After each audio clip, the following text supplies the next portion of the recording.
Ningependa kumtambulisha Dr. Geoff Green, ambaye ni daktari wa wazee katika moja ya hospitali kubwa hapa. Habari Geoff. Je, daktari wa wazee ni nani? Daktari wa wazee ni mtaalamu anayefanya kazi na watu wazee. Kwa ujumla, tunafunzwa kama madaktari hasa katika tiba ya ndani, kisha tunabobea katika huduma ya watu wazee na magonjwa yanayowaathiri watu wazee. Na madaktari wa wazee kadhaa kwa miaka mingi wamebobea katika tiba ya kiharusi kwa sababu kiharusi ni hali ya kawaida katika kundi la umri wa wazee. Kwa hiyo wengi wetu tumebobea katika utaalamu wa kiharusi. Na ni umri gani ninahitaji kuwa nao ili kupata huduma ya daktari wa wazee? Ni moja ya maswali magumu kujibu kwa sababu kuna aina mbalimbali. Watu wazee wana aina kubwa zaidi ya uwezo na usawa. Lakini kwa ujumla, huduma nyingi zinachukua watu walio na umri wa zaidi ya miaka 65, huduma nyingi za wazee. Ikiwa nahisi daktari wa wazee anaweza kunisaidia, nitakupataje? Kwa ujumla, kupitia huduma za msingi, madaktari kama madaktari wa jumla, ingawa wengi wetu pia tunapokea rufaa kutoka kwa makundi mengine ya kitaalamu kama vile wataalamu wa mazoezi na wataalamu wa kazi. Baadhi ya madaktari wa wazee hupatikana kupitia huduma za wauguzi wa wilaya. Kwa hivyo, tuko wazi sana kwa rufaa kutoka kwa wataalamu mbalimbali wa afya, lakini kwa ujumla, daktari wa huduma ya msingi ndiye anayeanzisha rufaa kwanza. Kwa hivyo, ikiwa nilipata kiharusi, ningemwona daktari wa wazee hospitalini au mtaalamu wa neva. Daktari wa wazee angenifanyia nini hospitalini? Madaktari wa wazee hufanya kazi kote katika mwendelezo wa kiharusi kwa wagonjwa wenye kiharusi hospitalini siku hizi. Baadhi yetu hufanya kazi mwanzoni ikiwa unapenda, ambayo ni sehemu ya papo hapo ya kiharusi katika wodi za papo hapo. Lakini madaktari wengi wa wazee pia hufanya kazi katika eneo la ukarabati, na ukarabati kwa watu wazee umekuwa eneo la jadi la kazi kwa madaktari wa wazee pia. Ni aina gani ya huduma zinapatikana katika jamii kunisaidia mimi au mpendwa wangu baada ya mimi kupata kiharusi au wao kupata kiharusi? Moja ya mambo ambayo yanajumuisha aina ya kazi tunayoifanya ni kile unachorejelea, ambacho ni msaada kwa watu nyumbani mara wanapoondoka hospitali. Kwa hivyo, kipengele cha kazi yetu ni kazi katika jamii. Kwa ujumla, kuna msaada kwa watu katika jamii, wote kwa ukarabati, ili waweze kuendelea na maendeleo waliofanya kufuatia kiharusi chao, kufuatia maendeleo ya wagonjwa wa ndani. Kwa hiyo ukarabati wa jamii nyumbani ni huduma ambayo imeanzishwa katika maeneo mengi na ni huduma muhimu sana. Tunayo huduma za wagonjwa wa nje, hasa kwa kuzingatia tiba ya mwili na tiba ya kazi, ambapo wagonjwa wa kiharusi wanaweza kuendelea kupata msaada kutoka kwa makundi hayo ya kitaalam. Na pia tunayo kliniki za ufuatiliaji wa matibabu ya kiharusi katika maeneo tofauti, ambapo tunasaidia wagonjwa waliopata kiharusi kuhakikisha kila kitu kimefanywa ili kuzuia viharusi zaidi. Mbali na hilo, pia tunayo kinachoitwa wodi za siku katika baadhi ya maeneo, ambapo wagonjwa huja na kutumia masaa machache katika wodi ambapo wanapata tiba ya tiba ya mwili au tiba ya kazi, na mara nyingi wanakula chakula hapo na kisha kurudi nyumbani kwao kulala usiku. Kwa hiyo ni shughuli ya wodi ya siku. Baadhi ya watu hawako vizuri vya kutosha kurudi nyumbani na wanawekwa katika huduma ya makazi. Huduma ya makazi ni nini na wanatoa nini? Huduma ya makazi kwa ujumla inarejelea aina ya makazi ambapo watu wanaweza kukaa katika kijiji cha kustafu au wanaweza kukaa katika nyumba ya mapumziko au hospitali. Maneno yanatofautiana kutoka nchi hadi nchi, lakini hayo ndiyo maneno ya kawaida yanayotumika.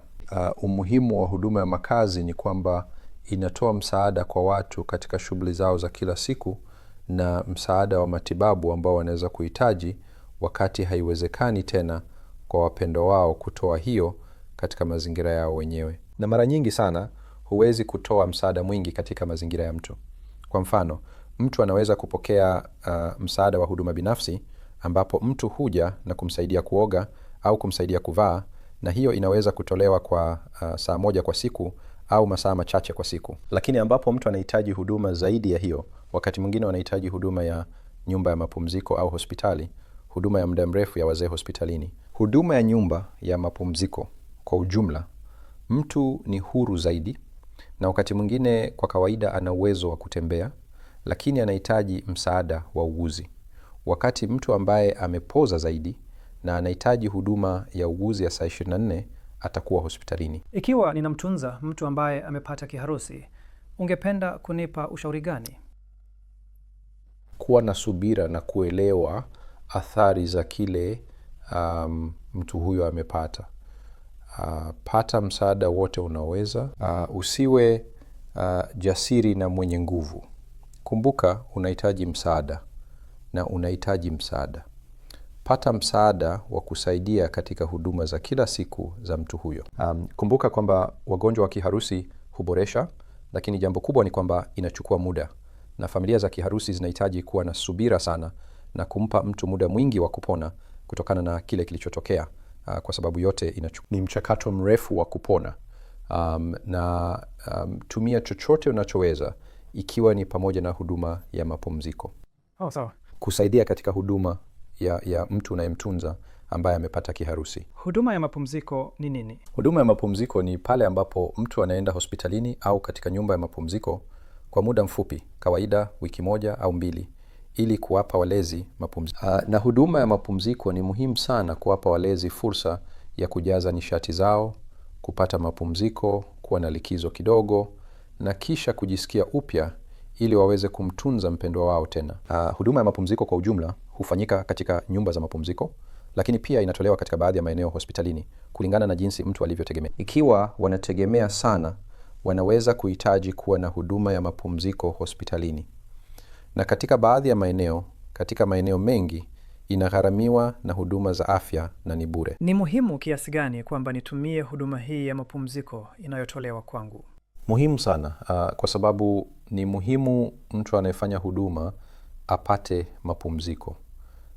Na baadhi ya walezi wana ugumu wa kuachia na kumruhusu mtu kwenda katika taasisi nyingine kwa wiki 1 au 2, kwa sababu wanasema maisha yao yote yamekuwa huduma kwa mtu. Lakini ni muhimu kwamba wachukue mapumziko hayo na kujipa nafasi ya kujipyaisha na kupata nguvu za kumtunza mtu aliye na ulemavu. Na kile ninachosema mara nyingi kwa familia na kwa wagonjwa waliopata kiharusi, ikiwa hawako tayari kwenda katika huduma ya mapumziko, ni kwamba hii itakufanya uwe huru na nyumbani kwa muda mrefu zaidi. Kwa hiyo si ishara ya utegemezi unaoongezeka kwenda katika huduma ya mapumziko, ni kukuza uhuru wako kwa kukuweka nyumbani kwa muda mrefu zaidi, kwa sababu walezi wako hawatachoka. Je, ni ushauri gani ninaweza kuwapa wanafamilia wangu au watoto wangu kunisaidia kumtunza mpendwa wangu ambaye amepata kiharusi?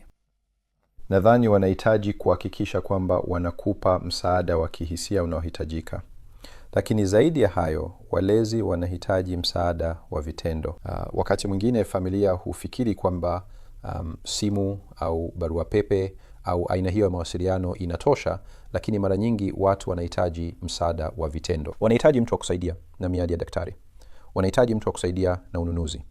Wanahitaji mtu aje na labda akae na mgonjwa wa kiharusi kwa muda wakati mlezi anapumzika. Na ni muhimu kwamba aina hiyo ya msaada wa vitendo inatolewa. Na mara nyingi kwa familia ni muhimu kuwa na aina fulani ya ratiba ili walezi waweze kupumzika na wanachama wengine wa familia waweze kuchukua nafasi mara kwa mara. Wakati mtu anapopata kiharusi na kuingia hospitalini, wanafanyiwa vipimo vingi. Ndio. Vipimo hivyo ni vipi? Kwa kawaida vipimo vya damu, moyo. Ndio. Vipimo vya skani. Karibu kila mgonjwa anaingia hospitalini anapaswa kuwa na aina fulani ya skani ya ubongo. Na siku hizi tunafanya skani za CAT ambazo ni skani za X-ray, au tunafanya skani za sumaku au MRI. Zote mbili zinatoa aina sawa ya taarifa na zote zina faida na hasara zao tofauti.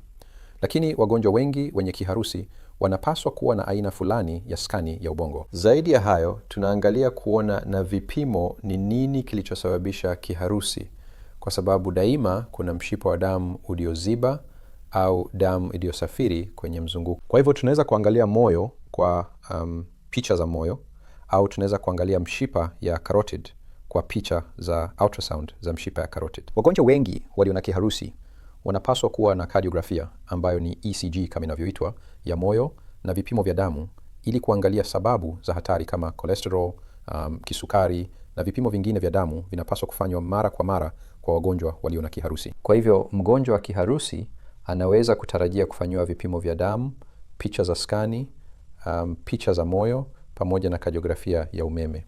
Kuna aina tofauti za kiharusi? Ndiyo, hakika. Kiharusi ni uharibifu wowote kwa ubongo wako kutokana na sababu ya mshipa wa damu. Hiyo ndiyo tafsiri pana ya kiharusi. Na kwa ujumla, mishipa ya damu ama inaziba au inavuja. Na hizo ndizo mbili. Kiharusi nyingi ni kuziba kwa mshipa ya damu, lakini unaweza pia kuwa na kuvuja kwa damu kwenye ubongo kunakosababisha kiharusi. Kwa nini inazibani? Kuna sababu kadhaa, lakini kwa ujumla inaziba kwa sababu mishipa inakuwa nyembamba kwenye ubongo yenyewe, au damu imeingia kwenye mshipa na imekwama kwenye ubongo na kusababisha kuziba. Ulitaja kwamba kiharusi ni uharibifu kwa ubongo. Ndiyo. Lakini kinaweza kuwa na athari kote mwilini. Ndiyo. Ni nini matatizo ya kiharusi? Dalili za kawaida ambazo mtu hupata ni tofauti kabisa kwa sababu ya asili ya ajabu ya. Ndiyo. Kwa mujibu wa kazi zake nyingi. Lakini kwa ujumla watu watafahamu udhaifu ambao mtu anaweza kupata. Lakini kuna dalili zingine ambazo pia ni muhimu ambazo watu huwa wanasahau. Nadhani mabadiliko ya kuona yanaweza kutokea. Watu wanaweza kuwa na hotuba yao kuathirika, wanaweza kuwa na uwezo wao wa kufikiri kuathirika, uwezo wa kuhesabu, na matatizo ya kumbukumbu pia yametajwa. Na zaidi ya hayo kuna dalili maalum ambazo zinaweza kuathiri wagonjwa wa kiharusi na matatizo kama unavyorejelea. Maumivu kwa mfano yanaweza kuwa kitu ambacho ni muhimu kuripoti kwa daktari na kutibiwa ikiwa hiyo ndio unayopata, na hiyo inaweza kutokea kwa hakika na kiharusi. Wagonjwa wanaweza kupata ugumu wa bega. Ikiwa una kovu kwenye ubongo wako kutokana na kiharusi, unaweza kupata mshtuko au kifafa kama inavyoitwa, na hiyo inaweza kutibiwa kwa ufanisi sana. Na pia mambo mengine ni mambo yanayohusiana na kumbukumbu yako na mabadiliko ya tabia ambayo yanaweza kutokea na kiharusi, pamoja na mabadiliko ya hisia. Kwa hivyo kuna idadi kubwa ya matatizo ambayo yanaweza kutokea. Katika awamu ya haraka pia tunatazama maambukizi ya kifua ambayo wagonjwa wa kiharusi wanakabiliwa nayo kwa sababu ya hatari ya chakula kuingia kwenye mapafu yao. Na tunakuwa makini sana kutunza ngozi wakati mtu amepuza kabisa kutokana na kiharusi, ili kuhakikisha kwamba mgonjwa hapati vidonda vya shinikizo au vidonda kwenye ngozi yao. Kwa hiyo kuna utofauti mkubwa wa matatizo ambayo yanaweza kutokea, na mengi ya labda njia ya kisasa zaidi ya utunzaji wa kiharusi au utunzaji wa kiharusi wa haraka ni kweli kushughulikia matatizo hayo na kuwa makini sana kuhusu jinsi mtu anavyotunzwa katika awamu za awali za kiharusi, ili kwamba unaweza kuongeza uwezekano wao kupona vizuri kwa kuzingatia nafasi ya hayo yote. Ndiyo. Ningefikiria kwamba ni muhimu sana mara tu inaporudi. Ndiyo. Kuhakikisha nina ukaguzi wa mara kwa mara wa matibabu. Ni mara ngapi ninapaswa kwenda kumuona daktari ninaporudi kwenye jamii? Inatofautiana, lakini angalau kila miezi 3 unapaswa kumuona daktari wa msingi ili kupima shinikizo la damu lako. Ikiwa ni lazima, pima sukari yako ili kuona jinsi udhibiti wa kisukari chako ulivyo. Ikiwa una kisukari, fuatilia lipid zako na jinsi zinavyodhibitiwa vizuri, pamoja na kushughulikia matatizo na masuala ya jumla ambayo tumejadili kuhusu kiharusi. Kwa hiyo ningesema angalau kila miezi 3, ikiwa watu wako kwenye warfarin baada ya kiharusi, wanapaswa kuwa na vipimo vya damu vya mara kwa mara, na ikiwa warfarin inadhibitiwa, hiyo inaweza kuhusisha tu kipimo cha damu kila wiki au kila wiki 2, lakini katika hatua za awali za kuwa kwenye dawa ya warfarin, unaweza kuwa na vipimo vya damu mara kwa mara zaidi, na unaweza kuhitaji kumuona daktari wako mara kwa mara. Na nadhani ujumbe mwingine ni kwamba ikiwa hujisikii vizuri au mambo hayaendi vizuri, usisubiri hadi miadi ya miezi 3. Hakikisha unafanya miadi na mtaalamu wa afya ili uweze kupata ufuatiliaji. Kinga ni bora kuliko tiba. Kabisa, ndio. Asante sana. Karibu.